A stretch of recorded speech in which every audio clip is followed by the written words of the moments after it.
ആണികളേറ്റ കാണികളാലെ അനുദിനം അവനെന്നെ നടത്തിയിടുന്നു. അനുദിനം അവനെന്നെ നടത്തിയിടുന്നു. ജീവിത ഭാര ചുമടുകളാലെ അവൻ ചുമന്നെന്നെ പുലർത്തിയിടുന്നു. ജീവിത ഭാര ചുമടുകളാലെ അവൻ ചുമന്നെന്നെ പുലർത്തിയിടുന്നു.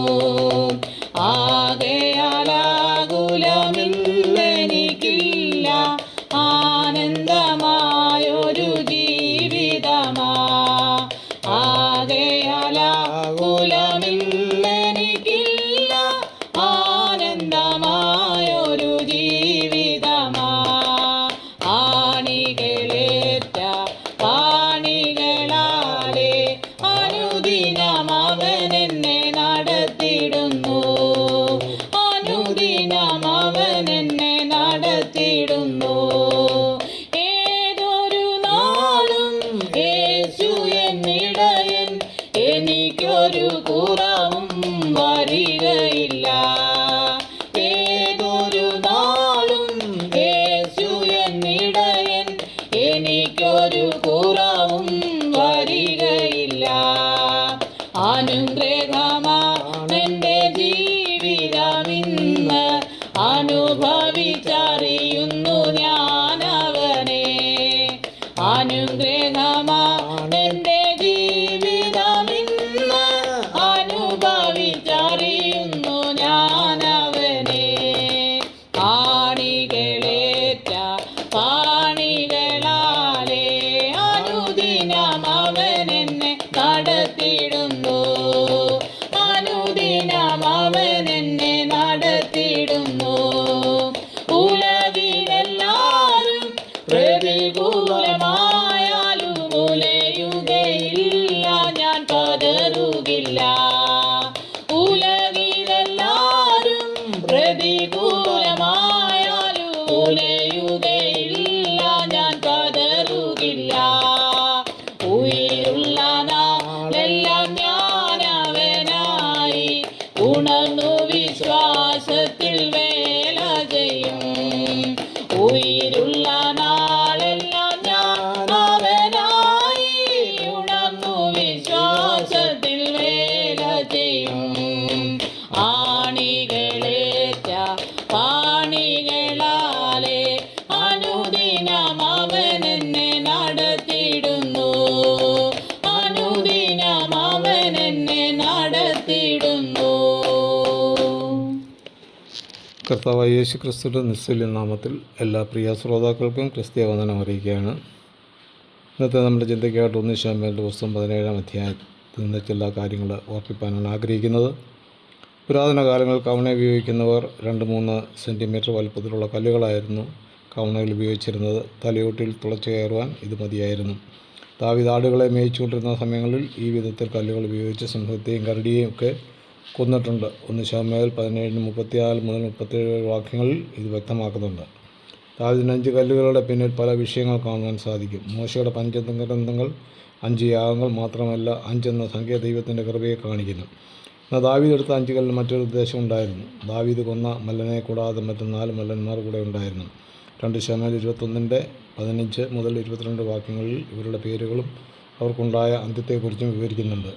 ദാവീദിൻ്റെ എതിരാളിയായി വന്ന മല്ലന്മാരുടെ ചരിത്രമൊന്നും ചിന്തിക്കുന്നത് ഉചിതമാണ്. മോവാബ് രാജാവായ ബാലാക്കിന് മകൻ എഗ്ലോൻ്റെ 2 പുത്രിമാരായിരുന്നു രൂത്ത്, ഓർപ്പയും എന്ന് ബാബിലോണിയ തൽമൂദിൽ നിന്ന് അറിയുവാൻ സാധിക്കും. രൂത്ത് ഓർപ്പയും മഹ്ലോനെയും കില്യോനെയും വിവാഹം കഴിച്ചു. എങ്കിലും അവർ യഹൂദ മതം സ്വീകരിച്ചിരുന്നില്ല. ഭർത്താക്കന്മാർ മരിച്ച ശേഷം ഓർപ്പ അമ്മായിയമ്മയെ വിട്ട് പോയി എന്ന് തിരുവചനം പറയുന്നു. എന്നാൽ അവൾ സ്വന്തം ഭവനത്തിൽ പോകാതെ നേരെ പോയത് ഫെലിസ്ത്യ ദേശത്തേക്കായിരുന്നു എന്ന് പറയപ്പെടുന്നു. അവിടെ അവൾ പാവവഴിയിലൂടെ സഞ്ചരിക്കുകയും റാഫ എന്നൊരു ഫെലിസ്ത്യനെ വിവാഹം കഴിക്കുകയും അവനിലൂടെ ഓർപ്പയ്ക്ക് 5 മല്ലന്മാർ ജനിച്ചു എന്ന് ചരിത്രം പറയുന്നുണ്ട്. അതിൽ ഒരു മല്ലനാണ് ഗോലിയാത്ത്. ദാവീദിനെ നേരിടുകയും ദാവീദ് കവണ കൊണ്ട് അവനെ നിലംപരിചാക്കിയതും.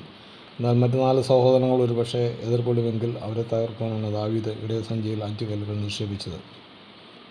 അവരുടെ പേരുകൾ 2 ശമൂവേൽ 21 രേഖപ്പെടുത്തിയിട്ടുണ്ട്. പിന്നത്തേതിൽ ഇരുവരെയും ഇവരെയും കൊന്നതായി ബൈബിളിൽ രേഖപ്പെടുത്തിയിട്ടുണ്ട്.